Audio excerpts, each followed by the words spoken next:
Hindi ko makakalimutan ang gabing yon, kahit sabihin pa ng iba na ordinaryo lang ang araw sa baryo kapag papalubog na ang araw. Ako si Pearl, morena, sanay sa putik, ulan at araw, at hindi ko inakalang may magbabago sa buhay ko sa simpleng paglalakad ko pauwi mula sa bukid. Madakas ang hangin noon at medyo makulimlim, tanda na parating ang ambon. Bitbit ko ang maliit na bayong na may ilang gulay na uwi ko sana sa nanay ko. Pero habang naglalakad ako sa makitid na daan papunta sa kubo namin, napansin kong parang may kakaiba sa gilid ng palayan. Hindi ko agad nilapitan dahil akala ko kalabaw lang na nakahiga. Pero nang marinig ko ang isang mahinang ungol, parang may kumalabit sa dibdib ko. Naharamdam ako ng kaba, hindi dahil sa takot, kundi dahil sa hindi ko maintindihan na pakiramdam na baka may nangangailangan ng tulong. Pumunta ako sa direksyon na yon at paglapit ko, doon ko nakita ang isang lalaking halos walang malay. May dugo sa noo niya at marumi ang puting long sleeves na suot niya. Parang pinagtagpi ng alikabok at putik. Maputi siya, matangkad, at halatang hindi taga-baryo dahil hindi ganito ang itsura ng taong sanay sa araw. Napalunok ako at sinubukang tawagin siya. Pero mahina lang ang pag-ungol niya. Nang igalaw niya ng kaunti ang ulo niya, nakita kong namimilipit ang mukha niya sa kirot. Doon na ako napalapit at tinanong siya kung may masakit ba sa katawan niya. Maya-maya, iminulat niya ng bahagya ang mga mata niya.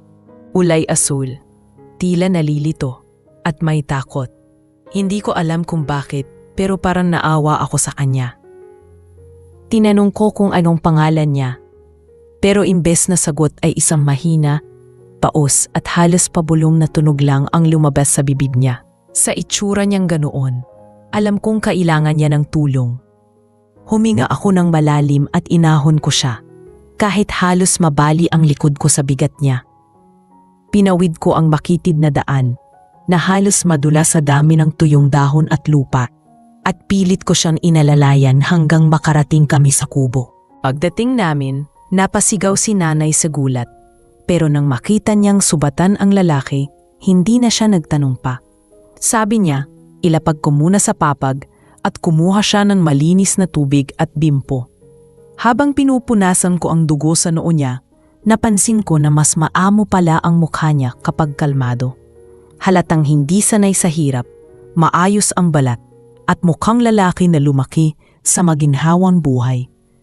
Pero bakit siya narito at bakit parang wala siyang maalala?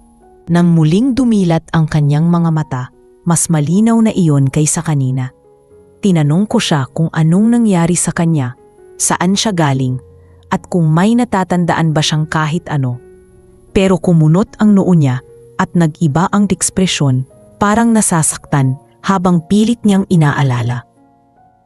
Hanggang sasabihin niya, mahinahon pero basag ang boses. Hindi ko alam, wala akong maalala. Hindi ko alam kung ano ang tamang sagot sa ganoong sitwasyon. Doon ko lang naramdaman ang bigat ng iniuwi ko. Hindi pala simpleng sugatan lang siya, kundi isang estrangherong walang pagkakakilanlan. Nagkatinginan kami ni nanay at alam kong pareho kaming nag-aalala. Pero hindi kami ganoong klase ng tao na pababayaan lang ang isang taong nangangailangan. Inasikaso namin siya nung gabing yon. Pinakain, pinainom at binigyan ng damit na pwede niyang isuot. Tahimik lang siya habang kumakain. Parang naguguluhan pa rin sa paligid niya. Nang tinanong ko kung gusto niyang magpahinga, tumango lang siya at muling nagpasalamat. Mahina pero taos. Sa unang gabi niya sa kubo, hindi ako makatulog agad. Nakapingin lang ako sa kisame habang iniisip kung bakit siya naroon sa gitna ng palayan. Kung may naghahanap ba sa kanya. At kung bakit parang bigla akong kinakabahan pero hindi ko maintindihan kung bakit. The kind of kaba na hindi masama, kundi parang may dadating na malaking pagbabago. Hindi ko alam kung tama bang kinupkup namin siya, pero sa naramdaman kong awa at koneksyon na hindi ko maipaliwanag, pakiramdam ko tama ang ginawa ko. Kinabukasan, nagising ako sa ingay ng kalderong hinihila ni nanay. Paglabas ko, nakita kong gising na si Marco, nakaupo sa papag at nagmamasid sa paligid. Hindi ko alam kung bakit, pero nang ngumiti siyang mahina at nagpasalamat. Parang may kakaibang init na dumampi sa dibdib ko. Doon nagsimula ang unang araw na hindi ko alam ay magbabago pala ng direksyon ng buong buhay ko. Ang estrangherong dinala ko pauwi, ang lalaking walang nakaraan, ay unti-unting magiging dahilan ng pagbilis ng tibok ng puso ko sa mga susunod na araw. Hindi ko pa alam noon, pero iyon pala ang simula ng isang kwentong hindi ko man hiniling pero babago sa takbo ng buhay ko ng tuluyan. Kinabukasan, habang papalabas ako ng kubo, dalahang palanggana para mag-igib, napansin kong nakaupo si Marco sa maliit na bangkito malapit sa bintana. Tahimik siyang nakatingin sa labas, parang sinusubukang unawain ang paligid. Ang liwanag ng umaga ay tumatama sa mukha niya at kahit halatang hindi pa siya ganap na malakas, may kakaibang kapayapaang nakikita ko sa ekspresyon niya. Para bang naligaw siya sa mundong hindi niya kilala, pero hindi rin naman siya ganap na natatakot dito. Nang mapansin niyang lumalabas ako, tumayo siya ng dahan-dahan, halatang hirap pa rin sa pagbalanse. Tinawag ko siyang wag nang tumayo dahil baka mahilo siya. Pero ngumiti lang siya ng mahina at sinabing gusto niya raw tumulong. Hindi ko alam kung paano ko ipapaliwanag, pero may kung anong init na dumalay sa dibdib ko nang marinig ko iyon. Hindi ko sanay na may tumutulong sa akin sa mga gawaing bahay, lalo na't madalas ay ako ang gumagawa ng halos lahat sa bahay dahil si nanay ay hindi na ganoon kalakas. Pero sa paraan ng pagkakasabi niya, ramdam kong taos puso niyang gusto talagang makatulong kahit hindi pa niya kilala ang sarili niya. Habang naglalakad kami papunta sa poso, napansin kong patingin-tingin siya sa mga bahay kubo sa paligid, sa mga manok na tumatakbo sa tabi, at sa mga batang naglalaro ng tumbang preso. Halatang bago sa kanya ang ganitong klasing pamumuhay. May tanong sa mga mata niya na hindi niya masabi at ramdam ko ang bigat ng pagkalito niya. Tinanong ko siya kung kumusta pakiramdam niya at sagot niya ay may kaunting hilo pa rin at parang may kulang na hindi niya mabigyan ng pangalan. Hindi ko alam kung ano ang tamang sagot, kaya sinabi ko lang na hindi niya kailangang pilitin ang sarili niyang maalala agad lahat. Kung may babalik na alaala, kusa raw itong darating. Tumango siya at sumabay sa pag-igib, pero halatang hindi niya alam paano gumamit ng puso. Nang una niyan subukan, halos hindi gumalaw ang bomba at napangiwi siya sa bigat. Napatawa ako nang hindi ko napigilan at sabay naming tinawanan ang sarili niyang pagkailang. Pinakita ko sa kanya kung paano ang tamang ritmo ng paghila at nang magawa niya ito ng maayos, tumingin siya sa akin na parang batang nakatuklas ng bagong bagay. Hindi ko inaasahan na ang simpleng pag-igib ng tubig ay magbibigay sa akin ng ganoong uri ng kasiyahan. Pero ibang dating kapag may kasama kang taong nagtatangkang matutong mabuhay sa mundong hindi kanya. Pagbalik namin sa kubo, tumulong si Marco sa pagtapakain sa mga manok at pagwalis ng bakuran. Kahit hindi pantay ang pagwalis niya at halatang hindi siya sanay, may pag-ingat sa bawat galaw niya. Parang ayaw niyang makasira. Napansin ko ring mabilis siyang mapagod, marahil dahil hindi pa bumabalik ang lakas niya. Nang mapansin kong hinihingal na siya, pinaupo ko siya at binigyan ng tubig. Napatingin siya sa akin. May halong hiya at pasasalamat. Sabi niya, hindi raw niya alam kung paano siya makakabawi sa amin ni nanay. Tumango lang ako at sinabing hindi namin hinihingi ang kahit ano mula sa kanya. Muling nag-iba ang ekspresyon niya, parang may tumama sa puso niya. Hindi ko alam kung bakit. Pero sa mga mata niya, para ba ngayon lang may nagpakita sa kanya ng kabutihang walang hinihingi kapalit. Nang tanghali na, sabay kaming kumain ni nanay at Marco. Tahimik lang siya habang pinagmamasdan ang simpleng pagkain sa mesa. Sinabi niya na masarap daw kahit simple lang. Hindi ko alam kung bakit, pero nag-init ang piski ko sa papuri niyang iyon. Pagkatapos kumain, naupo kami sa labas. Unti-unti kong napapansin na parang may laman ang isip niya na hindi niya masabi. Nakatitig siya sa mga puno, sa kalangitan, at minsan sa mga kamay niya, parang sinusubukang hanapin ang nawawala niyang pagkatao.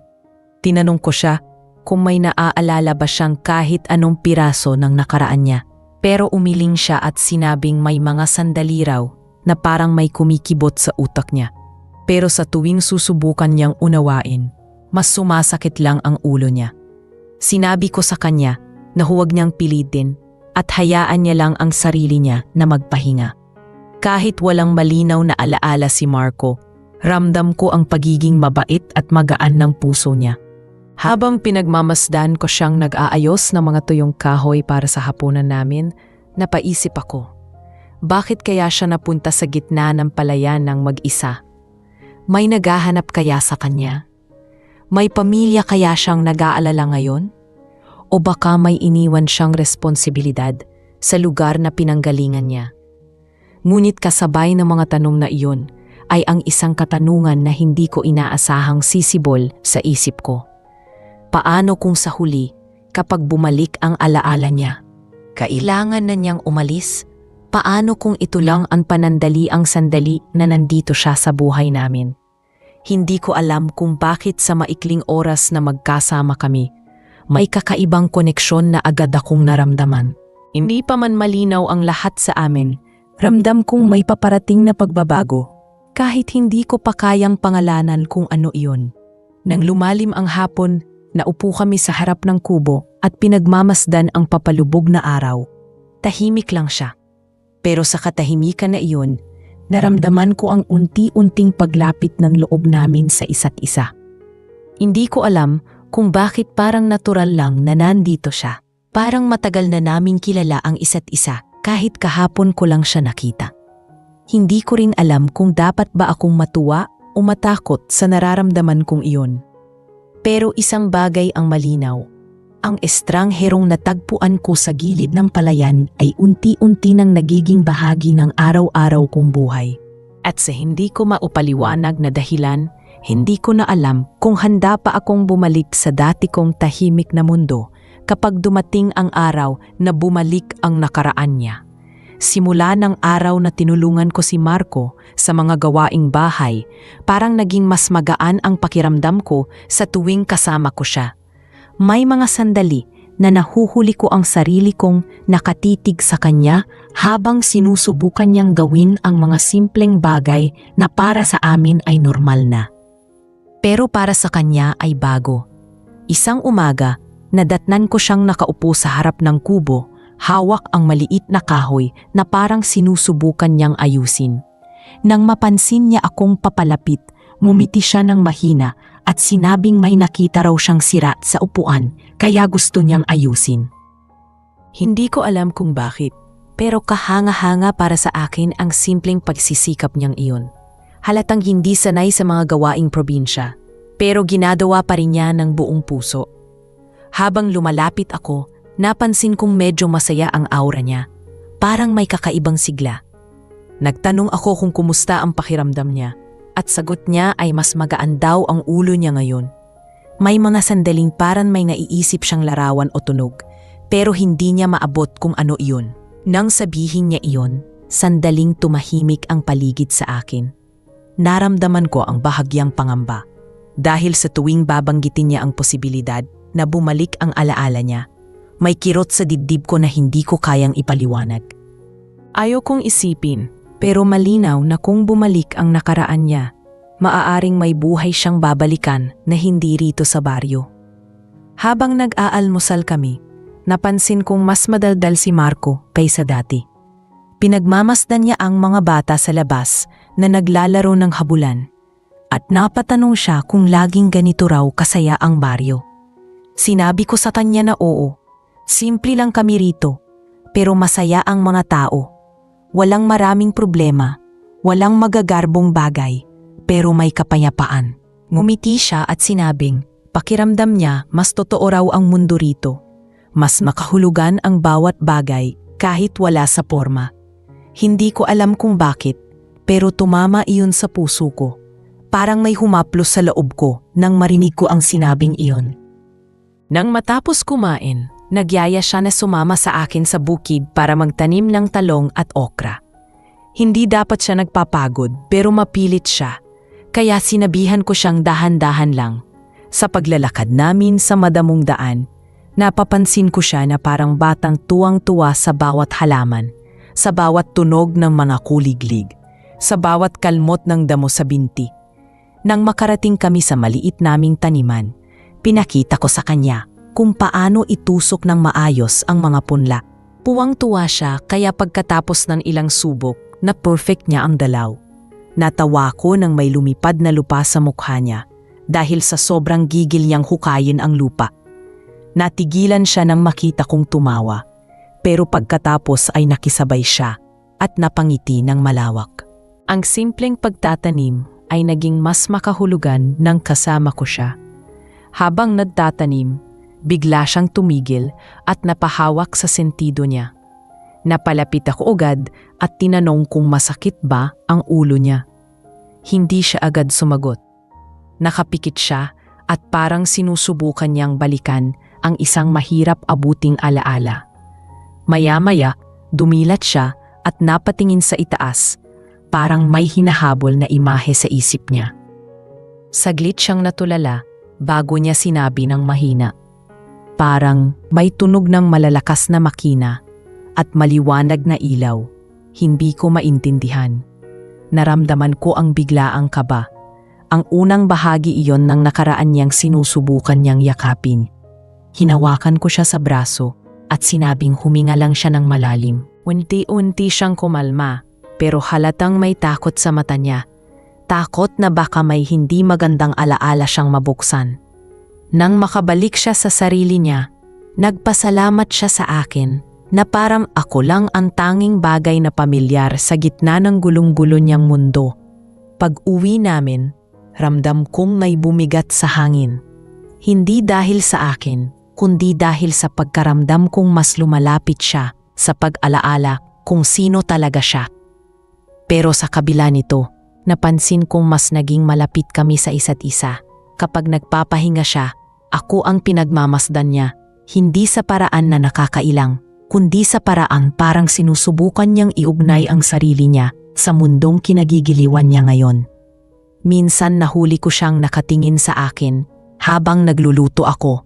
Hindi siya umiwas ng tingin, kundi ngumiti na parang doon niya lang nararamdaman na ligtas siya.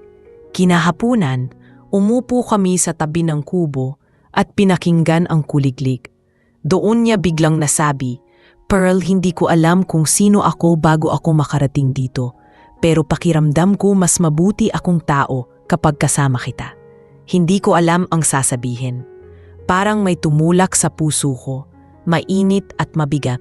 Gusto kong ngumiti pero may kirot akong naramdaman dahil alam kong maaaring panandalian lang ang lahat. Kaya huminga ako ng malalim at sinabi kong baka natural lang iyon. Dahil wala siyang ibang kilala kundi kami ni nanay. Pero hindi siya pumayag. Malinaw ang tinig niya nang sagutin niya ako. Hindi. Iba to. Hindi ko alam kung bakit, pero parang ikaw ang nagiging gabay ko. Tumahimik ako, hindi dahil wala akong sagot, kundi dahil alam kong may tinatago akong takot. Takot na kapag bumalik ang alaala niya, mawala ang gabi-gabing pag-uusap namin, ang mga ngiti niya, ang presensya niyang gumagaan ng mundo ko. Pero hindi ko rin kayang pigilan ang sarili kong masanay sa kanya.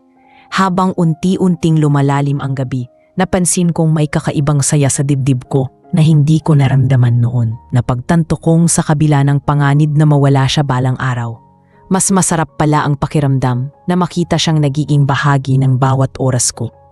At sa tahimik na pag-upo namin sa harap ng kubo, alam kong nagsisimula ng sumibol ang isang bagay na hindi ko kayang pigilan. Kahit pa alam kong may darating na araw na maaaring magbago ang lahat. Mula ng araw na nagkaroon si Marco ng kakaibang flashback tungkol sa malalakas na makina at maliwanag na ilaw, napansin kong mas naging tahimik siya. Hindi naman siya lumalayo sa amin, pero may mga sandaling nakatitig lang siya sa kawalan. Parang may sinusubukan siyang intindihin sa loob niyang hindi niya mabigyang pangalan. Ayaw ko siyang pilipin kaya hinahayaan ko lang siyang magpahinga kapag ganun ang mood niya. Ngunit kahit ganun ang sitwasyon, unti-unti pa rin siyang nasasanay sa pamumuhay dito sa baryo. Natuto na siyang magsibak ng kahoy nang hindi nadudulas ang panggatong. Natuto na siyang maghugas ng pinggan nang hindi nababasag at kahit papaano ay nagagawa na niyang ngumiti ng buo. Lalo na kapag nakikita niya akong natutuwa sa progreso niya. Nakakagaan ng loob. Pero habang mas gumagaan ang loob namin sa isa't isa, mas napapansin naming nagiging usak-usapan siya sa baryo. Minsan habang nag-iigib kami, napansin kong may dalawang ale sa di kalayuan ang nakatingin sa amin. Hindi ko sila pinansin sa una, pero narinig ko ang pabulong nilang tanong kung saan ko raw nahagilap ang lalaki at kung bakit ko ito kasama sa bahay. May isa pang ang nagtanong kung hindi ba ako natatakot dahil baka wanted siya o kriminal. Ayaw ko sanang patulan, pero ramdam kong nasaktan si Marco nang marinig niya iyon. Kita ko sa mata niya ang kaba, parang naalala niyang wala nga pala siyang identity. Nang maglakad kami pa uwi, hindi siya nagsalita. Nahihiya raw siya na pati ako ay napagbibintangan dahil sa kanya. Sinabi ko sa kanya na hindi ko iniintindi ang sinasabi ng mga tao, pero kita sa mukha niyang hindi siya mapalagay. Kinagabihan, habang kumakain kami ng hapunan, nagtanong siya kung dapat ba siyang umalis na lang para hindi raw ako nadadamay. Napabitaw ako ng kutsara sa gulat ko. Agad ko siyang sinagot na hindi ko ginagawang pabigat siya. Hindi namin siya pinatuloy sa kubo para lang iparamdam sa kanyang pwedeng-pwede siyang itaboy kapag may ibang nagsalita ng masama. Tahimik lang siya matapos kong sabihin iyon, pero ramdam kong unti-unti niyang tinatanggap ang ideya na may lugar siya rito kahit hindi pa niya alam ang totoong pinanggalingan niya. Kinabukasan, habang nagbebenta ako ng gulay sa maliit na pwesto namin, biglang sumugod si Mang Teroy, kapitbahay naming kilala bilang mahilig mang-usisa. Tinuturo niya si Marco na nooy nagwawalis sa harap ng kubo. Pearl, siguradong delikado ang taong yan. Hindi mo alam ang pinanggalingan? Tapos dito mo agad pinatuloy sa bahay niyo? Umakyat ang dugo ko sa ulo ko. Pero bago pa ako makasagot, biglang tumigil si Marco sa ginagawa at lumapit ng dahan-dahan. Maamo ang mukha niya, pero mahigpit ang pagkapit niya sa laylayan ng t-shirt niyang hiniram niya kay tatay bago ito pumanaw. Pasensya na po, sabi niya kay Mang Teroy. Mahinahon pero may lungkot. Kung tingin niyo po delikado ako, aalis ako. Ayokong makapahamak si Pearl at doon ako napahinto. Hindi sa galit, kundi sa biglang panghihinayang. Hindi ko alam bakit, pero parang napakabigat ng dibdib ko nang marinig kong handa siyang umalis. Kaya bago pa makasagot si Mang Teroy, ako ang humakbang palapit kay Marco at hinawakan ko ang braso niya. Wala kang gagawin na ganyan, sabi ko. Hindi sila ang magpapasya kung saan ka dapat tumira. Huwag mong intindihin sinasabi nila. Tumahimik ang paligid. Si Marco, hindi makatingin sa akin agad, pero ramdam kong pinipigilan niyang maluha. Nang umalis si Mang Teroy sa inis, kami naman ay bumalik sa kubo, pero hindi mawala ang bigat sa hangin. Habang nakaupo kami sa bangkito, bigla siyang nagsalita. Pearl, bakit mo ko ipinagtatanggol? Wala naman akong naibabalik sa inyo. Saglit akong natigilan. Hindi ko alam kung dapat ko bang sabihin ang totoong dahilan, pero sinabi ko pa rin ang unang lumabas sa isip ko. Marco, hindi ko kailangan ng kapalit para magpakita ng kabutihan. Nakita kitang sugatan at naliligaw. Tao lang ako, pero kahit sinabi ko iyon, alam kong hindi iyon ang buong katotohanan. Hindi lang awa ang nararamdaman ko sa kanya. Hindi ko lang alam kung ano nga ba talaga iyon. Sa sumunod na mga araw, napansin kong mas naging maingat si Marco sa bawat kilos niya. Parang gusto niyang patunayan sa baryo na hindi siya masama. Tumutulong siya sa kahit sinong nangangailangan. Nagbubuhat ng sako ng bigas ng matanda. Tumutulong mag-ahon ng na-stock na kariton ng kapitbahay. At minsan pa ay nag-ayos ng bubong ni Aling Rosa na ilang araw nang tumutulo tuwing umuulan. Naging usap-usapan siya ulit. Pero ngayon ay hindi na siya pinagbibintangan. Sa halip, nagiging tanong na kung bakit ganoon siya kabait. Pero kahit gumagaan ang tingin ng mga tao sa kanya, ramdam kong may binubuo siyang takot sa puso niya. May tanong na laging dumadaan sa isip niya. Paano kung ang totoong buhay niya ay malayo sa pagiging mabuting taong nakikita namin ngayon? Paano kung may nagawa siyang hindi niya maalala? Isang hapon, habang nag-aayos kami ng mga gulay, bigla siyang tumigil at napatingin sa akin ng matagal. Hindi ko alam kung bakit, pero nag-init ang pisngi ko. "Pearl," sabi niya, mahina pero malinaw.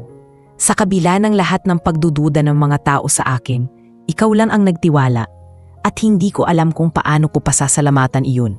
Sabi ko, wala siyang dapat ipasalamat.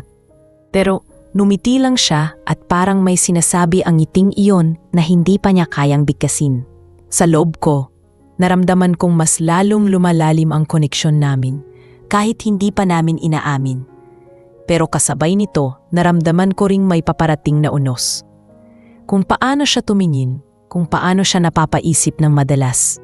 Alam kong papalapit na ng papalapit ang sagot sa tanong na kinatatakutan naming dalawa.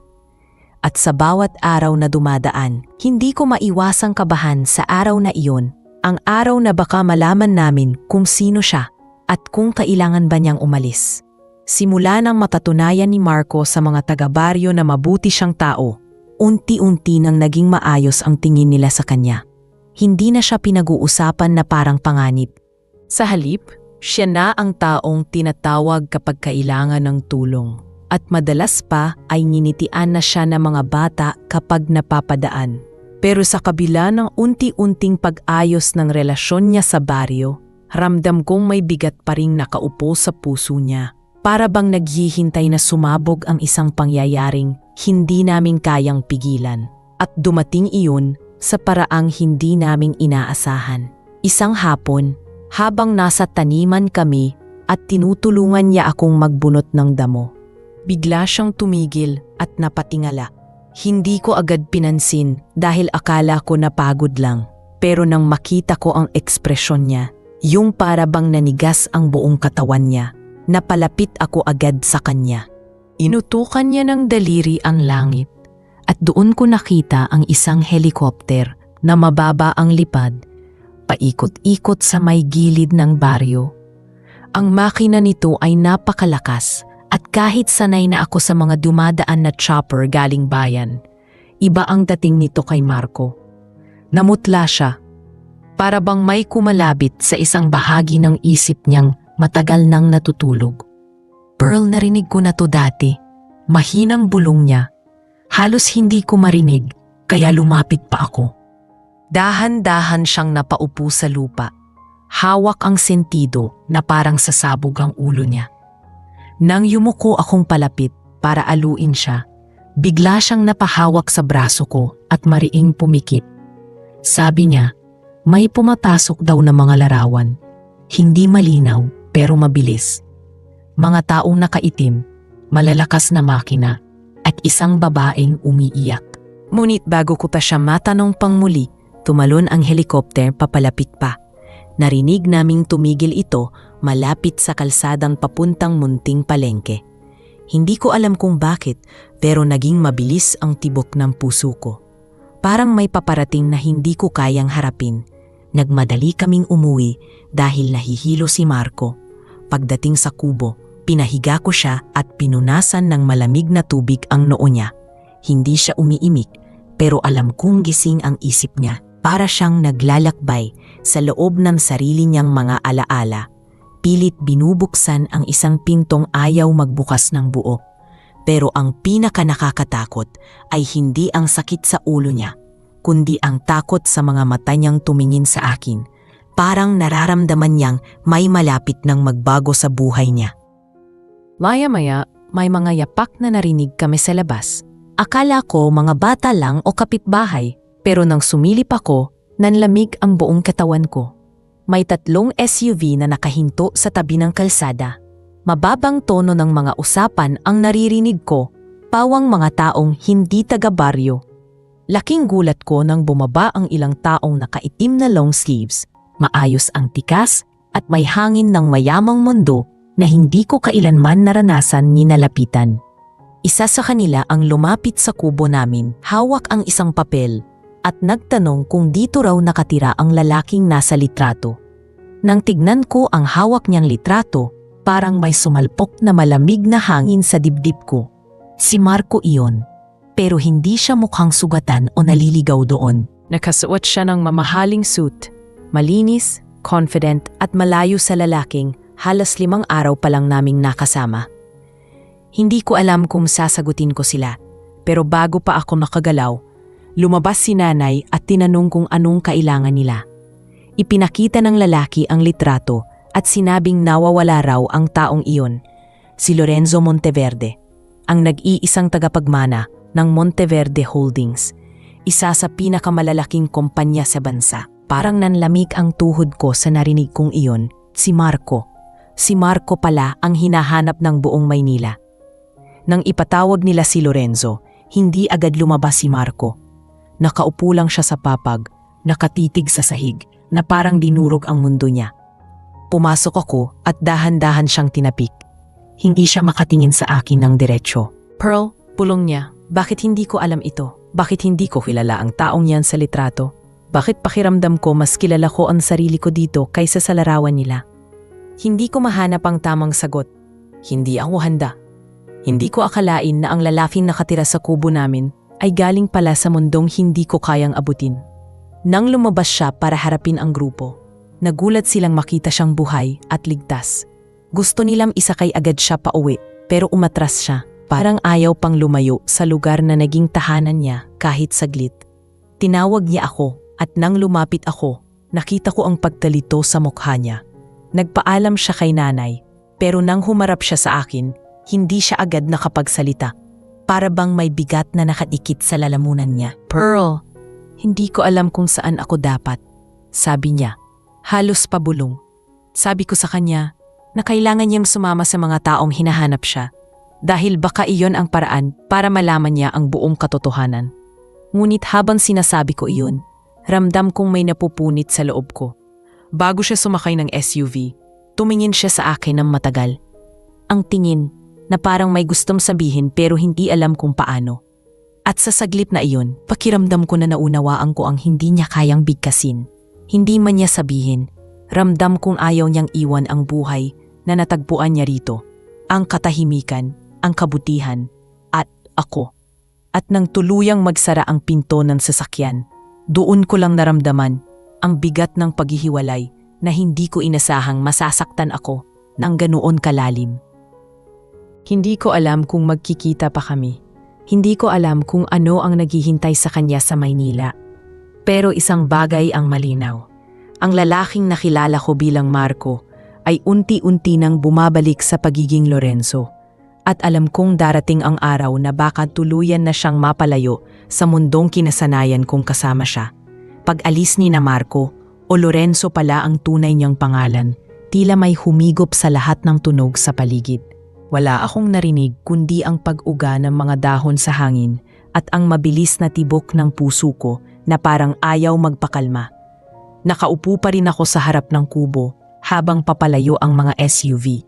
At kahit maliit na usok na lang ang nakikita ko mula sa likod nila, pakiramdam ko parang tinangay na rin nila ang katahimikang nakasanayan ko sa loob ng ilang linggo. Hindi ko alam kung paano ko idedetalye ang bigat na gumulong sa dibdib ko, pero malinaw ang isang bagay. May bahagi sa buhay ko na nagbago nang hindi ko man lang napansin kung kailan nagsimula. Lumipas ang ilang araw na wala siya.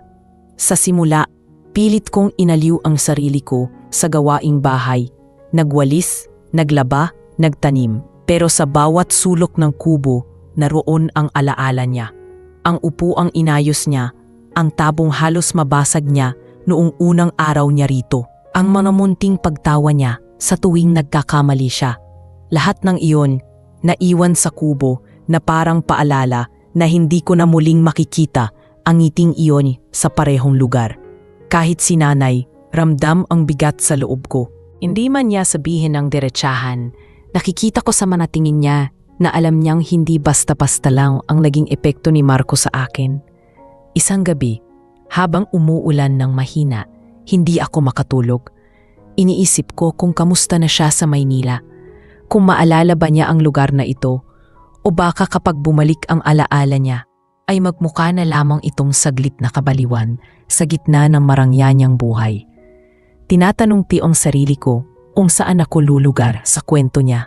Isa ba akong pahinga sa gitna ng gulo niya o isa lang bang pansamantalang ilaw na kailangan niyang pagdaanan bago siya bumalik sa tunay niyang mundo? Sa bawat tanong na iyon, lalo lang lumulubog ang pakiramdam ko. Makalipas ang isang linggo, nagpasya akong pumunta sa bayan para magbenta ng gulay. Gusto kong gumalaw kahit papaano. Habang naglalakad ako sa palengke, may batang nagbanggit na nakapanood daw sila ng balita kagabi tungkol sa pagbalik ng anak ng isang kilalang bilyonaryong pamilya. Hindi ko man intensyon makinig, parang kusang lumapit sa akin ang bawat tunog ng mga salita nila. Naalala ko ang litratong ipinakita ng mga lalaki noon. Si Lorenzo na nakasuit, mukhang malayo sa mundong kinagisnan ko. Doon ko muling naramdaman ang agwat sa pagitan naming dalawa. Hindi ako galit, hindi rin ako nagsisisi. Pero hindi ko kayang itangging unti-unti akong nasasaktan. Pag-uwi ko ng hapon na iyon, dadatnan ko si nanay sa harap ng kubo. May tahimik na ngiti. Nagulat ako nang makita niyang hawak niya ang isang sobre. Sabi niya, may nagdala raw galing Maynila. Kinabahan agad ako. Inabot niya sa akin ang sobre at nang tanggalin ko ang pandikit, mabagal ang bawat galaw ko. Parang pinipigil kong huminga habang binubuksan ito. May isang sulat sa loob na may pamilyar na sulat kamay. Pearl, nagsimula ang sulat. Sana ay mabuti ka. Pinipilit kong balikan ang lahat ng nangyari sa akin nitong mga linggo. Pero sa dami ng bumabalik na alaala, ikaw ang hindi nawawala sa isip ko. Gusto kong bumalik agad, pero kailangan kong ayusin muna ang buhay na nabalik sa akin. Hindi ko maintindihan kung paano ako naging taong nakikita ko sa mga lumang litrato ko. Hindi ko maramdaman na ako iyon. Pero sa bawat pagsubok na bumalik sa dating mundo, ang baryo ang naaalala ko. Ikaw ang naaalala ko. Napaupo ako sa lupa habang binabasa ko iyon. Hindi ko na malayang tumutulo na ang mga luha ko hanggang malaglag ang mga patak sa papel. Hindi ko alam kung paano dapat maging reaksyon ko. Masaya ba ako dahil hindi niya ako nakalimutan? O nalulungkot dahil parang may pagkakawatak sa pagitan ng kaalamang hinahanap niya at mundo naming iniwan niya? Binasa ko ang susunod na bahagi ng may kabog sa dibdib ko. Hindi ko alam kung sino si Lorenzo sa mata ng maraming tao. Pero alam ko kung sino ako sa harap mo. At doon ako mas nagiging ako. Bigyan mo lang ako ng kaunting panahon. Hahanapin ko ang sarili ko, pero babalikan kita kapag alam ko na kung saan talaga ako nararapat. Pinahiran ko ang mga luha ko, pero parang hindi nauubos. Hindi ko alam kung paano ko tatanggapin ang mensahe niya. Hindi niya sinabing babalik siya agad. Hindi niya sinabing kaya niya kaming balikan. Ang sinabi lang niya ay naghahanap siya ng lugar sa pagitan ng dalawang buhay na pinaghiwalay ng isang aksidente at isang baryong tahimik na nagpaikot sa kanya. Lumipas ang mga araw, pero sa halip na mabawasan, lalo kong naramdaman ang pag-aalala at pag-asang kinatatakutan kong aminin. Gabi-gabi, napapatingin ako sa langit. Tinatanong kung balang araw ay babalik ba talaga siya. Hindi ko alam ang sagot, pero alam ko kung ano ang nararamdaman ko. At yun ang hindi ko kayang pigilin. Isang gabi, habang nakaupo ako sa harap ng kubo, napansin kong may kakaibang katahimikan sa hangin. Walang ulan, walang kuliglig. Para bang huminto ang gabi para lamang sa akin. Doon ko napagdesisyonan, kahit anong mangyari, tatanggapin ko ang katotohanan. Kung bumalik si Marco, mamahalin ko pang muli ang pagdating niya. Kung hindi man siya bumalik, mamahalin ko ang alaala niya. Hindi dahil mahina ako, kundi dahil karapat-dapat siyang mahalin, kahit sandali lang siyang dumaan sa buhay ko. At sa oras na iyon, doon ko unang naramdaman ang sakit at saya ng isang pag-ibig na hindi ko naman hiniling, pero dumating sa akin gaya ng pagpatak ng ulan. Tahimik, hindi inaasahan, pero hindi ko kayang tanggihan.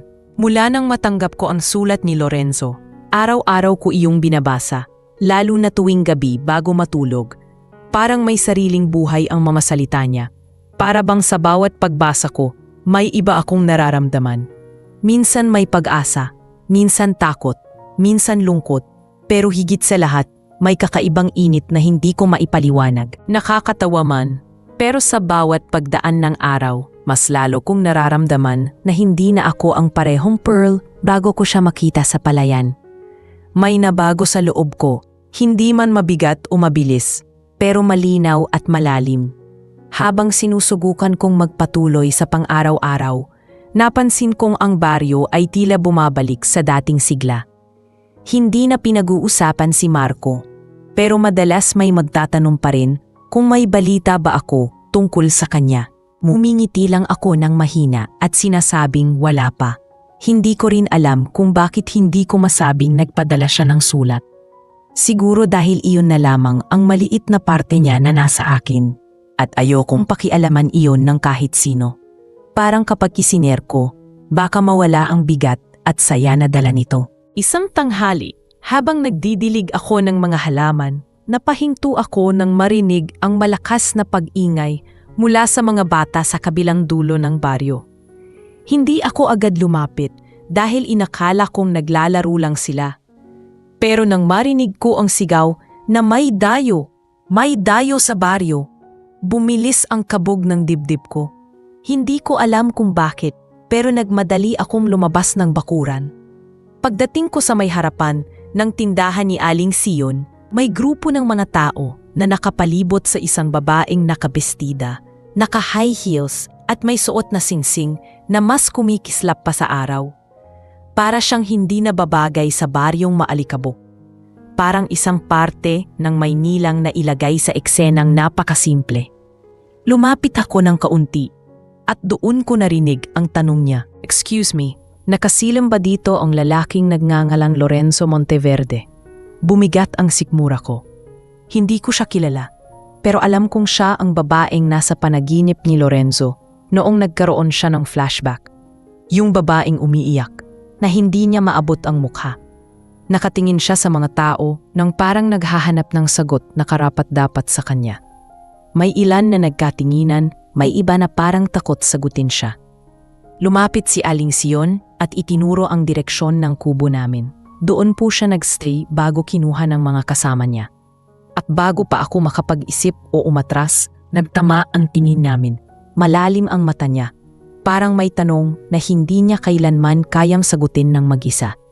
Lumapit siya sa akin, inangat ang baba at nagtanong, "Ikaw ba si Pearl?" Hindi ako agad nakasagot. Parang bumigat ang hangin sa pagitan naming dalawa. Hindi ko alam kung nagulat ako dahil alam niya ang pangalan ko o dahil sa paraan ng pagtitig niya. Parang sinusukat niya ako. Parang may alam siyang hindi ko alam. Nang umayos ako ng pakiramdam, sinagot ko siya ng mahinahon. "Oo, ako po." Nawala ang kunot sa noo niya, pero hindi ang lamig sa tono niya. "Ako si Cassandra," sabi niya, "fiancé ni Lorenzo." Parang may malakas na tunog na pumutok sa loob ko kahit walang anumang inay sa paligid.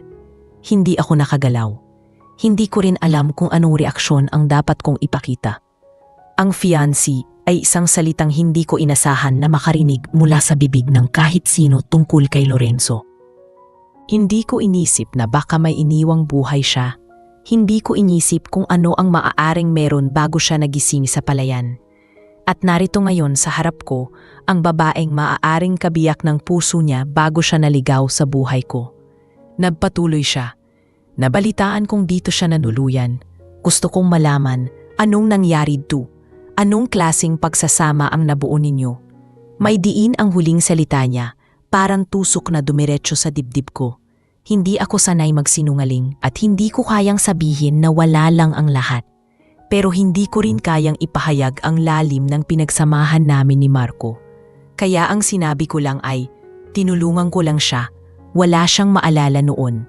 Tumitig siya ng matagal, para bang hindi kumbinsido pero hindi rin sigurado. Maya-maya, lumambot ang boses niya ng kaunti. "Lorenzo is not himself lately. Hindi niya ako matingnan ng diretsyo, hindi niya matandaan kung paano kami nagsimula. At sa bawat saglit na kasama ko siya, parang may iniisip siyang iba. May hinahanap siyang hindi ko maibigay. Hindi niya sinabi, pero alam kong ang tinutukoy niya ay hindi isang bagay, kundi isang tao. Naramdaman ko ang kirot sa loob ko, pero hindi ako makapagsalita. Ayaw kong maging dahilan ng gulo. Ayaw ko ring isipin na ako ang dahilan kung bakit hindi makabalik si Lorenzo sa mundong tunay na sa kanya. Kaya nagtanong siya ng diretsahan, "Pearl, sinabi ba niyang babalikan ka niya?" Hindi ako agad nakasagot. Hindi dahil hindi ko alam ang sagot, kundi dahil hindi ko alam kung dapat ko itong sabihin. Sa huli, umiling ako ng marahan. Hindi ko alam, sabi ko.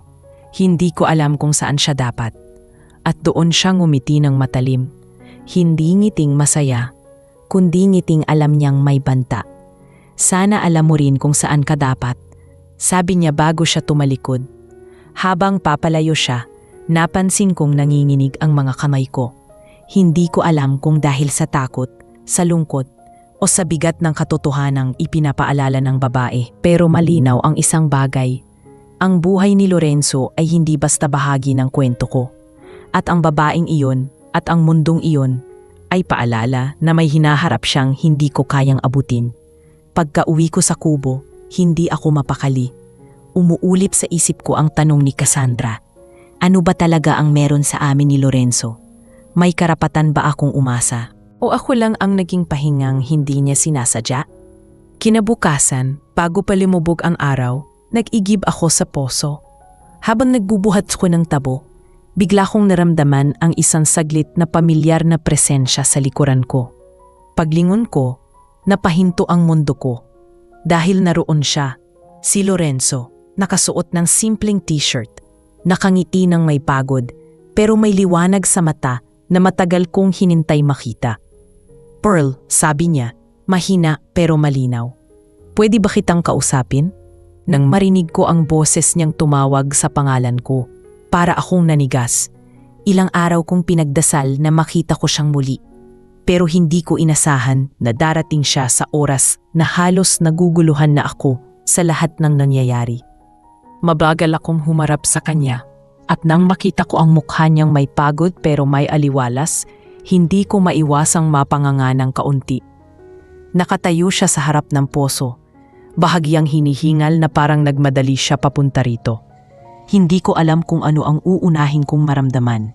Tuwa, kaba, o takot na baka sa pagbalik niyang ito ay may mas mabigat pa siyang sasabihin. Lumapit siya ng dahan-dahan at habang papalapit siya, ramdam ko ang mabilis na pagtibok ng puso ko. Parang bumalik lahat ng alaala namin.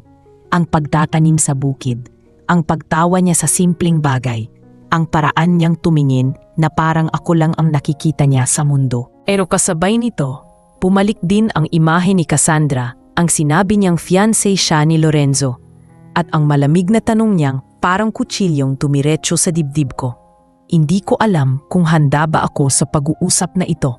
"Pearl," sabi niya ulit, mas mahinahon. "Marami akong gustong sabihin." Tumango lang ako, kahit ramdam kong nanginginig ang tuhod ko. Ang hangin sa paligid ay tila tumigil at ang mga ingay ng baryo ay parang naglaho sa sandaling iyon. Para kaming dalawang taong inilagay sa gitna ng katahimikan. Walang iba kundi ang bigat ng mga salitang darating.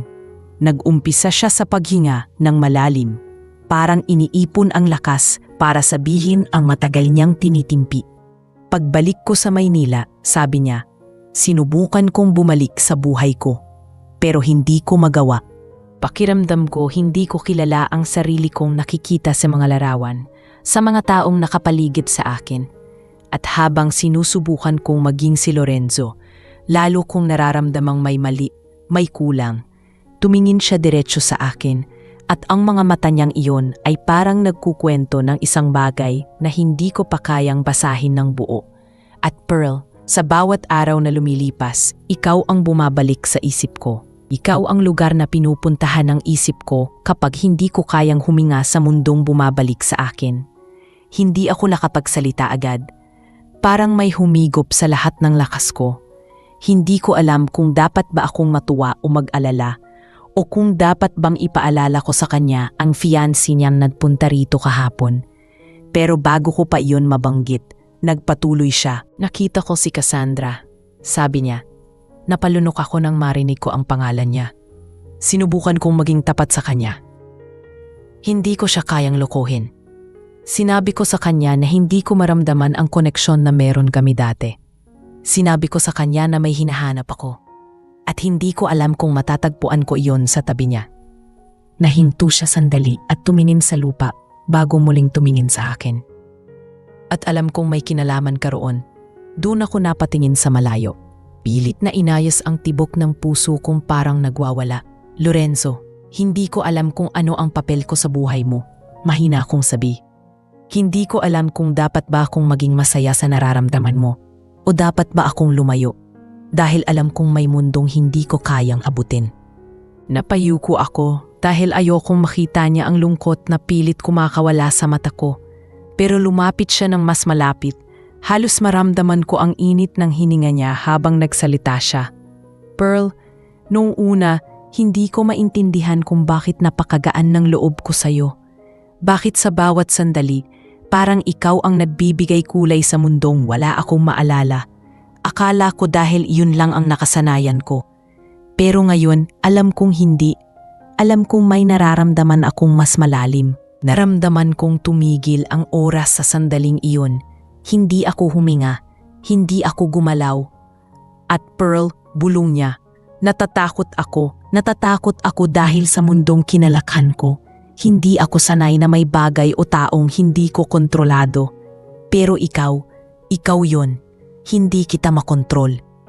Hindi ko maipaliwanag ang nararamdaman ko para sa iyo, pero malinaw na ayaw kong mawala ka. Kinailangan kong huminga ng malalim bago ako muling nakapagsalita. Lorenzo, bakit bumalik ka dito?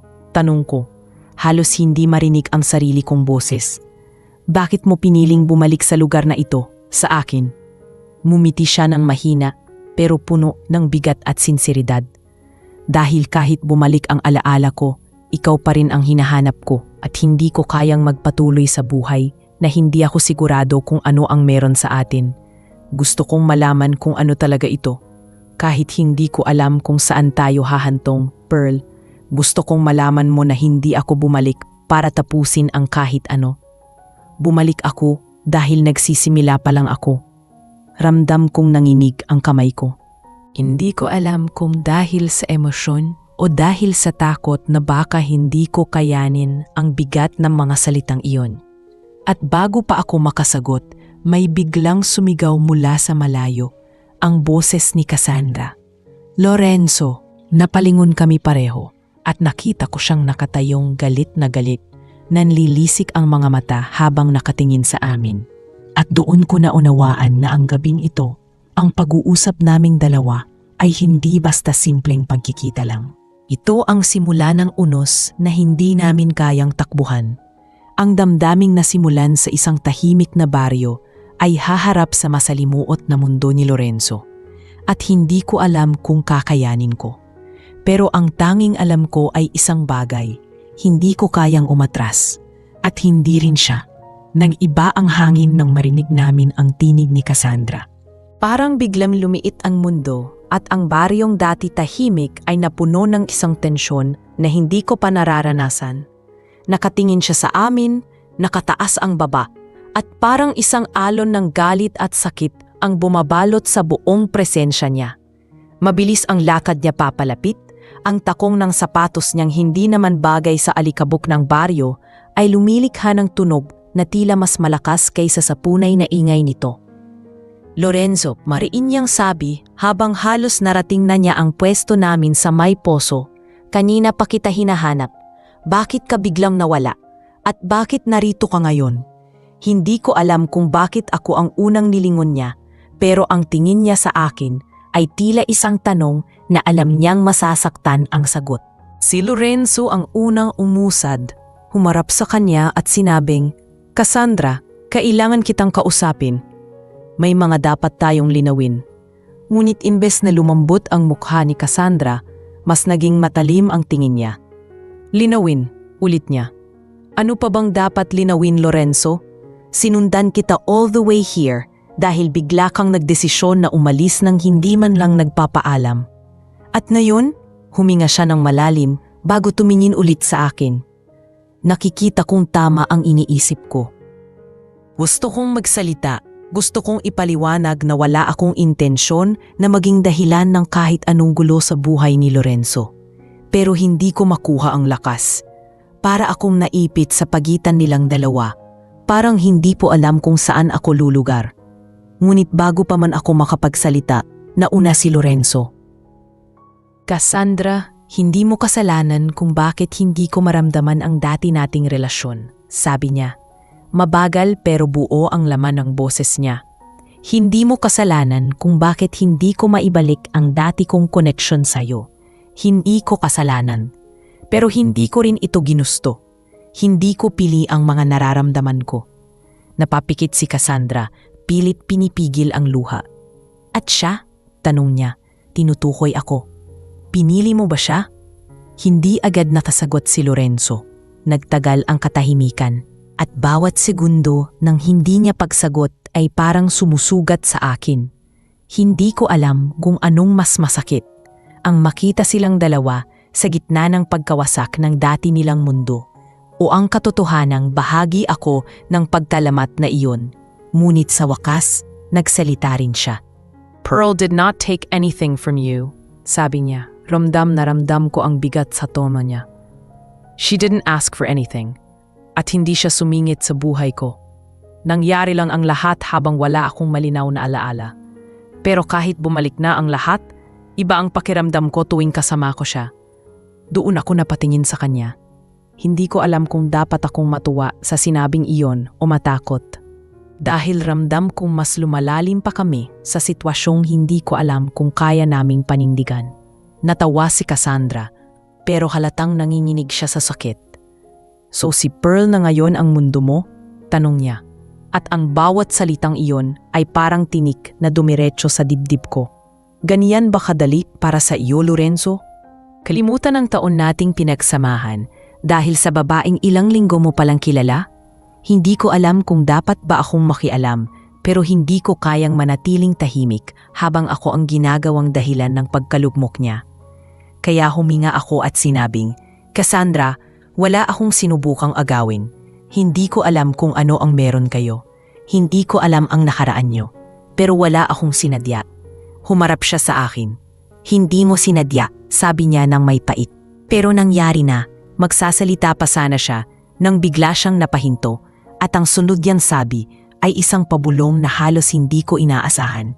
Lorenzo, kung mananatili ka rito, masisira ang lahat ng pinaghirapan mo, ang kumpanya, ang pamilya mo, ang buhay mo bago ka mawala. Tumulo ang luha niya. Ayaw kong ako ang dahilan kung bakit mawawasak ka.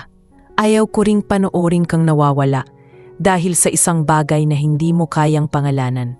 Napayuko si Lorenzo at doon ko lang nakita kung gaano kabigat ang dinadala niya.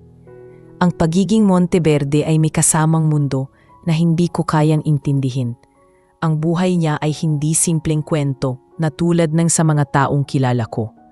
May mga tao siyang kailangang harapin, responsibilidad na kailangan niyang gampanan at isang pangalan na nakadikit sa kanya, isang pangalang hindi maaaring iwan basta-basta. Kaya nang tumingin siya sa akin ulit, alam kong may mabigat na sasabihin. Pearl, sabi niya, kailangan kong bumalik sa Maynila. Parang may bumulong sa tenga ko na masyadong malakas para baliwalain. Kailangan? Anong ko? Halos wala ng boses. Tumango siya. Hindi ko gustong iwan ka, pero kailangan kong ayusin ang gulo sa buhay ko. Hindi ko pwedeng takasan ang pagiging Lorenzo Monteverde. Pero lumapit siya ng isang hakbang at tumingin sa akin ng may mas lalim. Hindi ito katapusan. Ayusin ko lang ang dapat kong ayusin at babalik ako. Kapag kaya ko nang tumayo sa sarili kong dalawang paa. Kapag kaya ko nang harapin ang dalawang mundong hinihila ako. Gusto kong sumagot ng matapang. Gusto kong sabihin na hihintayin ko siya. Pero ang lumabas sa bibig ko ay isang mahina ngunit totoo. Hindi ko alam kung ano ang mangyayari kapag bumalik ka. Ngumiti siya ng malungkot. Ako rin. Lumapit si Cassandra. Humawak sa braso niya At sa unang pagkakataon, nakita ko ang isang babaeng hindi kaaway, kundi isang taong nagmamahal at nasasaktan din. Lorenzo, umuwi na tayo. At ganun na lang, nauwi ang lahat sa isang eksenang hindi ko malilimutan. Si Lorenzo, tumingin sa akin sa huling pagkakataon, may pangakong hindi niya nasabi pero nakasulat sa mga mata niya bago siya lumakad palayo. At habang papalayo sila, alam kong iyon ang sandaling tuluyang inagaw ng realidad ang isang pag-ibig na nagsimula sa tahimik na baryo. Isang pag-ibig na hindi ko alam kung magtatapos o magsisimula pa lang. Mula nang umalis si Lorenzo kasama si Cassandra, unti-unting bumalik ang katahimikan sa baryo, pero hindi na iyon ang uri ng katahimikang nakasanayan ko. Ang dating payapang hangin ay tila mas mabigat, mas puno ng tanong at mas maraming espasyong walang laman. Sa bawat umaga na dumaraan, tila mas ramdam ko ang kawalan niya. Kahit pa ilang linggo lang siyang naging bahagi ng buhay ko, parang may iniwang bakas na hindi madaling mapunuan. Kapag nag-iigib ako sa puso, naaalala ko ang unang beses na tinuruan ko siyang gumamit nito. Kapag nagtatanim ako, sumasagi sa isip ko ang pagngiti niya noong napuno ng putik ang mukha niya. At tuwing lumulubog ang araw, palagi kong natitingnan ang bakuran kung saan kami madalas magkukwentuhan bago matapos ang maghapon. Nakakatawa, pero napakaliit ng baryo namin at dahil doon, bawat sulok ay may bakas niya. Ngunit kahit ganoon, pinipilit kong magpatuloy. Hindi madali, pero kailangan. Nakita ko rin kay nanay na sinusubukan niyang hindi ipakita ang pag-alala niya. Pero ramdam kong alam niyang apektado ako. Isang gabi, habang nakaupo ako sa harap ng kubo, nilapitan niya ako. Wala siyang dalang payo, walang sermong pang magulang. Naupo lang siya sa tabi ko at sinabing, "Anak, hindi lahat ng taong dumarating sa buhay natin ay para manatili. Pero may mga dumarating para baguhin tayo, para ipaalala sa atin kung gaano kalakas ang puso natin." Napangiti ako ng mahina. Si nanay talaga, simple pero tumatama. Lumipas ang ilang linggo pa at sa panlabas na tingin ay normal na ang takbo ng araw ko. Pero sa loob ko, hindi pa rin nawawala ang bigat. Wala ni isang sulat mula kay Lorenzo, wala ring balita. Hindi ko alam kung dapat ba akong umasa o kung dapat ko nang itanim sa isip ko na baka iyon na ang huling sandali naming dalawa. Pero may maliit na bahagi sa dibdib ko, isang malambot at mahinang ngunit matibay na parte na nagsasabing hindi pa tapos ang lahat. Isang hapon, habang nasa palengke ako at nagbebenta ng gulay, napansin kong mas maraming tao kaysa karaniwan. May mga nagkukumpulan sa unahan, may mga nagbubulungan, at may ilan pa na parang masyadong nag-aayos ng sarili na tila may mahalagang dumating. Hindi ko iyon pinansin sa una, pero nang may lumapit na bata sa akin at sabing, "Ate Pearl, may malaking bisita daw galing Maynila." Bigla akong napahinto. Hindi ko alam kung bakit, pero kumabog ang dibdib ko. Hindi ako nagpahalata, pero hindi ko rin maipaliwanag ang kaba at pag-asang biglang tumalon sa loob ko. Pagbalik ko sa pwesto, dooy may lumapit na matandang lalaki na kilala sa buong baryo bilang mahilig sa balita. "Pearl," sabi niya, "may narinig akong usap-usapan. Yung anak daw ng mayamang Monteverde, bumalik ng Pilipinas after niya magpunta sa ibang bansa para magpagamot at magpahinga. Hindi ko lang sigurado kung dito sa atin ang punta." Napatingin ako sa lupa. Ang bilis ng tibok ng puso ko. Ayaw kong bigyan ng kahulugan ang balita. Ayaw kong mag-assume. Pero ang katawan ko, nagre-react kahit pilit kumakalma ang isip ko. Nang matapos ang araw, umuwi ako ng mas tahimik kaysa dati. Kahit ang tunog ng mga kuliglig ay parang mas maingay na yon. Bawat yapak ko sa lupa ay may kasamang tanong, babalik ba siya? Kinabukasan, habang nag-iigib ako, biglang huminto ang hangin. Parang may humawak sa paligid, pinatahimik ang lahat. Naramdaman ko ang presensya bago ko pa siya makita. Kapag minsan, may mga tao talagang dumarating nang hindi mo kailangang lumingon. Ramdam mo agad. Mabagal akong humarap. At nang makita ko kung sino ang nakatayo, ilang hakbang mula sa akin. Hindi ko napigilang mapahinto. Si Lorenzo. Pero hindi na siya si Marco na huling umalis dito. Nakasuot siya ng simpleng polo pero halatang mamahalin. Mas maayos ang indig niya. Mas malinaw ang mga mata niya. Mas buo ang presensya niya. Pero sa sandaling nagtagpo ang mga mata namin, doon ko nakita. Ang lalaking minahal ko sa baryo ay naroroon pa rin. Hindi siya nawala. Earl, sabi niya, at ang boses niyang iyon ay parang pamilyar na kanta na hindi ko alam na matagal ko palang na-miss. Nandito ako, bumalik ako. Hindi ako agad nakilos. Hindi ako agad nakapagsalita. Napakaraming tanong ang gumugulo sa isip ko. Kamusta siya? Bakit ngayon lang? Ano ang nangyari kina Cassandra? Bakit siya bumalik? Pero bago pa ako makapagtanong, siya ang nagpatuloy. Hindi naging madali ang lahat, sabi niya. Kailangan kong harapin ang pamilya ko, ang kumpanya. Ang gulo sa buhay ko. At si Cassandra, napalunok siya. Hindi naging madali ang usapan namin. Pero kinailangan ko siyang kausapin ng totoo. Sinabi kong hindi ako handang bumalik sa relasyon namin. At mas mahirap iyon para sa kanya kaysa sa akin. Pero kailangan kong maging tapat. Hindi ko kayang lokohin siya. Hindi ko kayang lokohin ang sarili ko. Humakbang siya palapit. 1, 2, hanggang maramdaman ko ang init niya, kahit may ilang pulgada pang pagitan sa amin. Pearl, sabi niya, mas malumanay na ngayon. Sa lahat ng nangyari, ikaw ang hindi nawala sa isip ko. Kahit anong gawin ko, ikaw ang bumabalik sa akin. Hindi ko alam kung anong naghihintay sa atin. Hindi ko alam kung paano haharapin ang dalawang mundong magkaiba. Pero alam ko ito. Hindi ako makakabalik sa buhay ko nang hindi sinasagot ang tanong na matagal ko nang kinikimkim. Nang tumingin siya sa akin, para akong lumubog sa tingin niya. Hindi dahil sa kagandahan niya, kundi dahil sa bigat at katotohanang dala niyon. Pearl, mahal ba kita? Parang umikot ang mundo. Parang humigop ng hangin ang lahat. Parang tumigil ang oras sa mismong sandaling iyon. Hindi ko alam kung paano sasagutin ang tanong na iyon. Hindi ko alam kung kaya kong harapin ang bigat ng sagot. Pero ang puso ko, kahit hindi ko maintindihan, ay naglalaban sa pagitan ng pagtakot at pag-amin.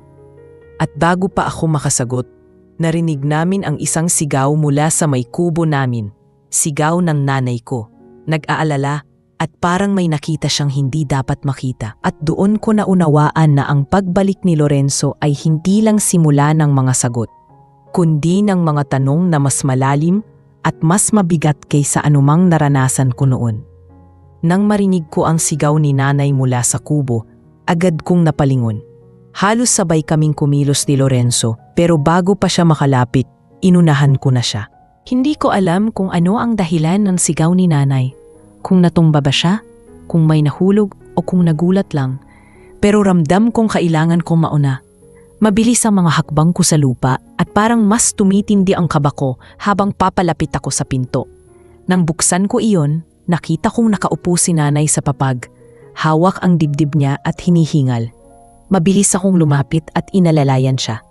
Nay, ano po nangyari? Umiling siya, pilit ngumiti, pero halatang may bigat sa loob niya. Anak, nagulat lang ako, sabi niya, pero alam kong hindi lang yun. Nang ilipat ko ang kamay niya mula sa dibdib niya, ramdam ko ang mabilis at hindi pantay na tibok ng puso niya. Hindi ko maiwasang kabahan. Nay, dapat po yata magpatingin tayo ulit sa health center, sabi ko, pero umiling siya. Mamaya na. Wala ito. Paglingon ko, nandoon si Lorenzo, nakatayo sa bungad ng pinto. May halong pag-alala at pag-ingat ang tingin. Hindi siya basta pumasok, parang nag-aalangan kung dapat ba siyang lumapit o manatili sa labas. Nakatingin siya kay nanay na para bang hindi niya alam kung may karapatan ba siyang makialam. Nakita ko sa mata niya ang tanong, dapat ba akong pumasok? Kaya nagbigay ako ng maliit na tango at doon siya dahan-dahang lumapit. Magandang hapon po, Aling Mela, sabi niya nang napakagalang. At kahit hirap si nanay huminga, natawa siya ng bahagya. Aba, bumalik ka pa pala, iho. Sabi niya, akala namin ni Pearl, inantay ka na ng magarang buhay mo sa Maynila. Nagpakawala si Lorenzo ng mahina pero tunay na ngiti. Pero bago pa man makasagot, nakita kong lumambot ang mukha niya habang nakatingin sa lagay ni nanay. Pasensya na po kung nagulat ko kayo. Sabi niya, mahina pero punong-puno ng sinseridad. Hindi ko po sinasadya. Hindi ikaw ang ikinagulat ko, sagot ni nanay, sabay tingin sa akin para bang may ibig siyang ipahiwatig. Ang hindi ko inaasahan ay babalik ka dito. Napatigil si Lorenzo sa saglit na yon. Hindi niya iyon inaasahan. Halata sa pagkakaangat ng balikat niya. Pero hindi siya nakatingin kay nanay nang sumagot siya. Sa akin siya nakatingin. May kailangan pa akong tapusin dito, sabi niya. Hindi niya kailangang sabihin kung ano iyon dahil ramdam ko, alam ko kung ano ang tinutukoy niya. Inainom ko ng tubig si nanay at pinahiga. Nang medyo bumalik ang tibok ng puso niya sa normal, lumabas muna kami ni Lorenzo para bigyan siya ng pahinga. Tahimik kami habang naglalakad papunta sa harap ng kubo. Hindi dahil wala kaming gustong sabihin, kundi dahil pareho naming sinusubukan hanapin ang tamang salita para sa bigat ng sitwasyong nahulog sa harap namin. Pearl, bungad niya nang kami na lang ulit. Pero bago ko siya masagot, ako muna ang nagsalita. Lorenzo, bakit ka talaga bumalik? Hindi ko sinabi ito ng may galit. Kalma lang, pero ramdam kong may halong takot ang boses ko. Takot sa sagot niya. Takot na baka hindi ito katulad ng gusto kong marinig. Huminga siya ng malalim. Hindi ko kayang ipagpatuloy ang buhay sa Maynila na hindi sinasagot ang nararamdaman ko, sabi niya. Sinubukan kong ibalik ang sarili ko sa dati kong mundo. Nasa mga meeting ako, pero ikaw ang iniisip ko. Kumakain ako sa mamahaling restaurant, pero ang naaalala ko ay ang sabaw na pinainom mo sa akin nung unang gabi ko dito. Kasama ko ang mga taong kilala ko ng matagal. Pero pakiramdam ko, ikaw ang tahanan. Napababa ang tingin ko, hindi dahil nahihiya ako, kundi dahil parang may pumatak sa puso kong hindi ko kaya pang itaas ang tingin para salubungin. Hindi pa man siya tapos, nanginginig na ang mga daliri ko. Pero Pearl, dugtong niya, hindi ako bumalik dito para agad kang hingin. Bumalik ako para tapusin ang dapat kong tapusin. Kailangan kong maging malinaw muna sa buhay ko. Hindi ko gustong gumawa ng desisyon na hindi ko pa kayang panindigan. Hindi ko gustong pumasok sa buhay mo nang dala ang gulo ko. Napatitig ako sa kanya. Pero bakit ngayon? Bakit ka bumalik kung hindi ka pa sigurado? Dahil may isang bagay na sigurado ako. Sabi niya at dito siya lumapit ng konti. Halos marinig ko ang tibok ng puso niya. Hindi ako mapapalagay hanggat hindi ko sinasabing mahal kita. Parang tumigil ang mundo. Walang hangin, walang tunog, walang iba kundi ang salitang iyon. Hindi ko alam kung paano sasagot. Hindi dahil hindi ko alam ang nararamdaman ko, kundi dahil natatakot akong maging masaya nang wala sa tamang oras. Natatakot akong tumalon at mahulog sa lugar na hindi niya ako masasalubong. Natatakot ako dahil alam kong hindi kami pareho ng mundong ginagalawan. Lorenzo, mahina kong sabi, hindi madali ito. Hindi ito basta pag-amin lang ng nararamdaman. May buhay ka ron. May taong nasasaktan dahil dito. May responsibilidad ka. Tumango siya, hindi nagalit, hindi sumagot ng mabilis. Alam ko, at babalikan ko yon. Hindi para kalimutan ka, kundi para ayusin ang dapat ayusin. Hindi ko hinihingi na hintayin mo ako. Hindi ko hinihingi na sagutin mo ako ngayon. Ang gusto ko lang, malaman mong totoo ang naramdaman ko. Tahimik akong tumingin sa lupa. Ang bigat-bigat ng puso ko, pero may isang katotohanang unti-unti nang lumilitaw sa dibdib ko. Mahal ko rin siya. Mahal ko siya sa paraang hindi ko sinasadya. Sa paraang hindi ko pinlano. Sa paraang hindi ko kaya pang pangalanan ng malakas. Pero bago ko pa man mahawakan ang salitang iyon, may narinig kaming yapak mula sa gilid. Si Cassandra. Hindi ko alam kung gaano na siya katagal nakikinig, pero sapat na ang titig niya para malaman kong narinig niya ang lahat. At sa pagitan naming tatlo, Ramdam kong unti-unti nang dumudulas ang mundo sa dalawang direksyon. Ang mundo niya at ang mundo ko. At doon ko unang naramdaman ang katotohanang hindi ko kayang takasan. Bago kami makarating sa anumang pagmamahal, may apoy pa kaming kailangang tawirin. At siguradong masasaktan ng isa o baka pareho kami. Nang makita kong nakatayo si Cassandra ilang hakbang mula sa amin, para bang may malamig na hangin na dumaan sa pagitan naming tatlo. Hindi ko alam kung gaano na siya katagal nakikinig, pero ang ekspresyon niya ay sapat na para malaman kong narinig niya ang bawat salita. Ang mga mata niyang dati kong nakita bilang matalim ay ngayon puno ng pagod, ng sakit na pilit niyang tinatago at ng galit na sinusubukan niyang pigilan para manatili siyang Vicente. Nakatingin siya kay Lorenzo na para bang hindi niya kilala ang taong nasa harap niya. "Lorenzo," sabi niya sa mababang boses, halos bulong pero puno ng puwersa. "Ganito ka na ba talaga ngayon?" Tumingin siya mula sa akin, pabalik sa lalaki niyang minahal ng matagal. Hindi ko maintindihan kung paano nagbago ang mundo mo ng ganito kabilis. Isang iglap lang, at ako, ang buhay mo, ang relasyon natin, parang naging alaala na lang. Nakatayo ako sa gilid.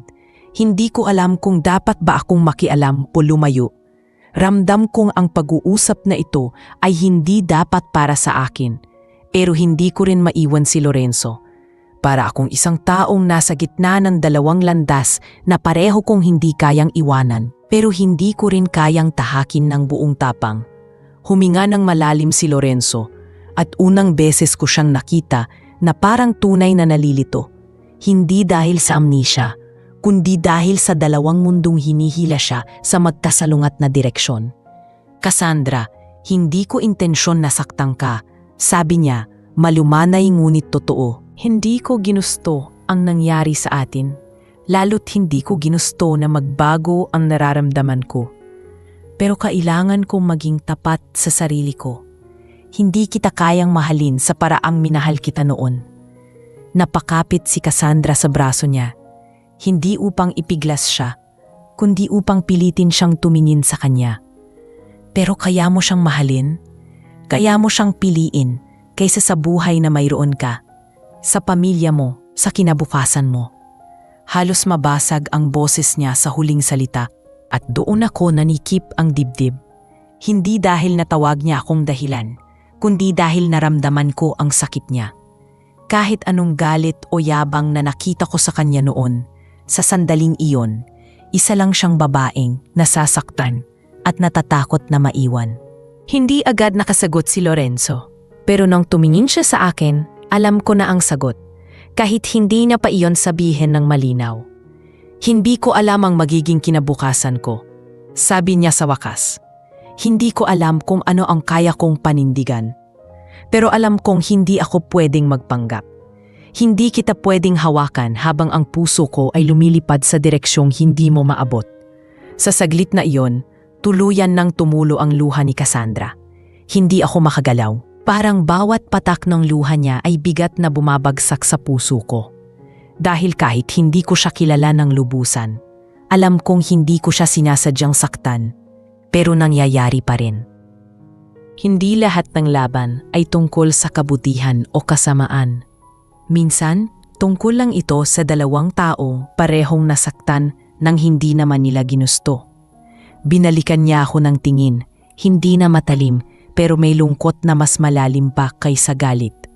"Pearl," mahinahon niyang sabi, "hindi ko kasalanan na nahulog siya sa'yo. Pero hindi rin kasalanan ko na masakit para sa akin ang lahat ng ito." Tumango ako, walang nasabi. Hindi ko kailangan ng paliwanan at wala rin akong ibibigay na dahilan. Wala akong salitang pwedeng magpapagaan sa kanya. Nagpatuloy siya. "Huwag mo akong kaawaan, hindi ako mahina." Pinunasan niya ang pisngi niyang may bakas ng luha at nag-ayos ng upo. "Pero sana alagaan mo siya sa paraang hindi ko nagawa." At iyon ang pinakamasakit. Hindi galit, hindi insulto, kundi pagbitaw. Dahan-dahan siyang umikot at sa unang pagkakataon, siya ang tumalikod. Hindi si Lorenzo. Hindi ako. Siya. Ngunit bago siya tuluyang makalayo, binigyan niya ng huling sulyap si Lorenzo at sinabing, "Hindi kita pipilitin, pero huwag mo akong habulin kapag nasaktan ka rin." Pagkatapos niyon, tuluyan na siyang lumakad palayo. Walang sigaw, walang eksena. Isang pag-alis na puno ng bigat at dignidad. Tumayo kami ni Lorenzo sa harap ng kubo na parang dalawang taong hindi alam kung paano magsisimula ng bagong kabanata. Tahimik ang paligid. Kahit ang mga ibon ay tila tumigil muna. Ilang minuto ang lumipas bago siya nakapagsalita. "Pearl, hindi ko inasahan na mapupunta sa ganito ang lahat." Sabi niya, may pagod at bigat ang boses niya. "Hindi ko ginustong saktan ang kahit sino. Pero siguro, ganito talaga kapag totoo ang nararamdaman. Hindi ko alam kung dapat ba akong sumagot. Pero may isang bahagi sa akin na hindi na kayang manahimik. Lorenzo," sabi ko, dahan-dahan pero malinaw, "hindi mo kailangang magdesisyon ngayon. Hindi mo kailangang pumili ng landas para ipakita kung sino ang tama o mali. Ang kailangan mo ay ayusin ang buhay mo. Hindi dahil sa akin, kundi para sa sarili mo." Napatitig siya sa akin. Parang hindi niya inaasahan ang sinabi ko. "Kung may babalikan ka, ako man o hindi, gusto kong buo ka. Hindi dahil kailangan mo ako, kundi dahil pinili mo." Huminga siya ng malalim at sa unang pagkakataon, nakita kong nakapahinga ang mga balikat niya. "Pearl, pwede ba kitang yakapin?" Hindi ko alam kung bakit, pero tumango ako. At sa paglapit niya sa pag-ikot ng braso niya sa likod ko, naramdaman ko ang bigat ng lahat, ang sakit, ang takot, ang pag-asa, ang pagbitaw at ang unti-unting pagbuo ng isang pagmamahal na hindi sinindihan pero kusa na lang nagliyab. At sa yakap na iyon, alam kong hindi pa ito ang wakas, pero alam ko ring hindi magiging madali ang susunod. Ngunit handa akong harapin ang kwento namin kahit saan man ito patungo dahil ang pagmamahal kapag totoo, hindi takot sa unos. Pinatanggap nito ang panganib para mabuo ang sarili. Nang matapos ang yakap namin ni Lorenzo, parang humaba ang katahimikan sa pagitan namin. Hindi ito yung tahimik na nakakatakot, kundi yung tahimik na parang parehong naghihintay sa susunod na dapat sabihin. Alam naming pareho na hindi pwedeng matapos ang lahat sa yaap na iyon. May kailangan pang ayusin, may kailangan pang harapin, at higit sa lahat, may kailangang tanggapin na totoo man ang nararamdaman namin, hindi iyon sapat para solusyonan agad ang gulong umiikot sa paligid niya.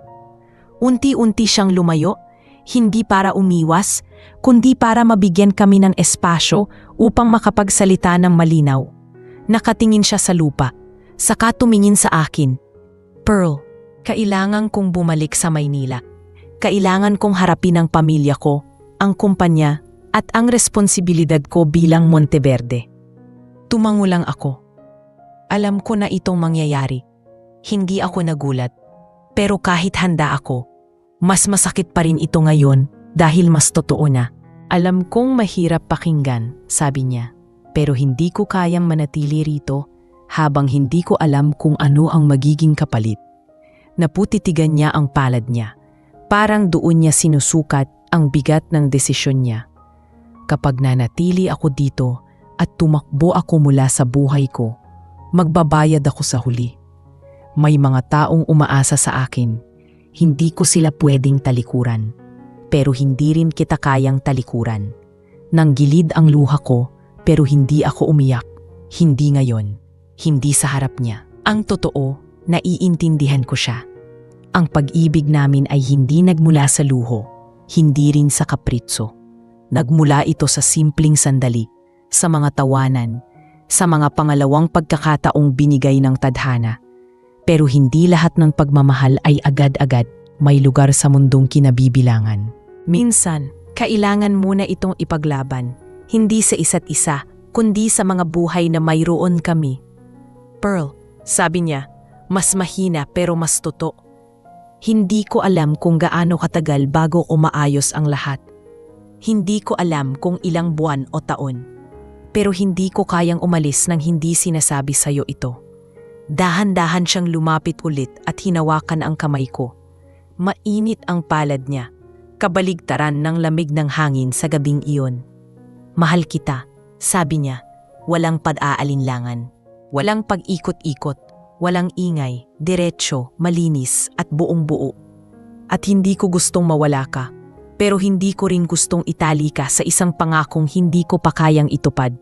Ang hiling ko lang, bigyan mo ako ng pagkakataon na ayusin ang buhay ko. Napapikit ako sa bigat ng mga salitang iyon. Hindi ito yung mga linyang maririnig niyo sa palabas. Hindi rin ito yung klaseng pag-ibig na madaling kabulugin ng kasiyahan. Ito yung uri ng pag-ibig na nangangailangan ng oras, pasensya at katapangan.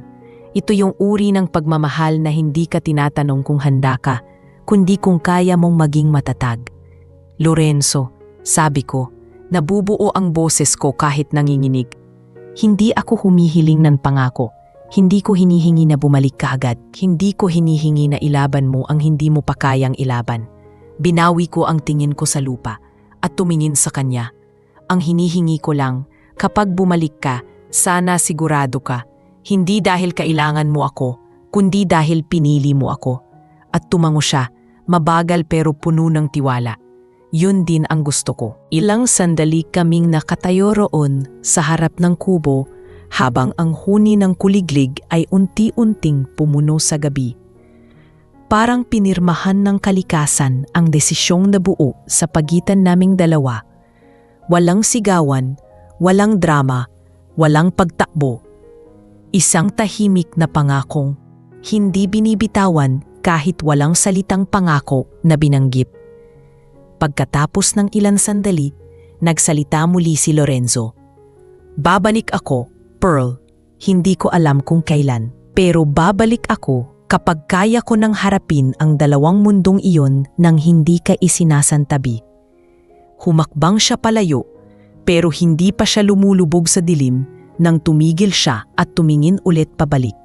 Kung sakaling dumating ako at wala ka na, tatanggapin ko dahil ang gusto ko ay maging masaya ka kahit hindi ako ang dahilan. Sa unang pagkakataon, doon ako napaluha. Hindi dahil umaalis siya ngayon, kundi dahil ngayon ko lang naramdaman ng buo ang bigat ng pagmamahal niya. Yung pagmamahal na hindi maramot. Yung pagmamahal na kahit masakit para sa kanya, inuuna pa rin ang kapakanan ko. Lumapit siya, marahan, at hinalikan ang noo ko. Isang halik na parang paalam pero hindi pagtatapos. Pagkatapos ay unti-unti siyang lumayo. Bawat hakbang niya ay parang tinatanggal ang bahagi ng puso ko. Pero kasabay noon, may parte ring natututong maging mas matatag. Nang tuluyan siyang mawala sa aking paningin, hindi ko alam kung gaano ako katagal nakatayo roon. Pero alam ko ang isang bagay. Hindi ko siya hahawakan ng mahigpit dahil ang pag-ibig na sinasakal ay hindi lumalago. Hahayaan ko siyang ayusin ang buhay niya at hahayaan ko rin ang sarili ko na mabuo sa pagitan ng paghihintay at pagtanggap. Makalipas ang ilang araw, bumalik ang buhay sa baryo sa dati nitong takbo. Si nanay ay unti-unting gumiginhawa. Ang araw-araw na gawain ay bumalik. Pero sa bawat hapon na lumulubog ang araw, lagi kong naiisip ang lalaking nagpaikot ng mundo kong tahimik sa loob ng baryong natagal ko nang kilala. Hindi ko alam kung kailan siya babalik. Hindi ko alam kung ano ang magiging kami. Pero alam kong ang pagmamahal na ito, kahit hindi sigurado, ay totoo. At minsan, sapat na iyon para magpatuloy.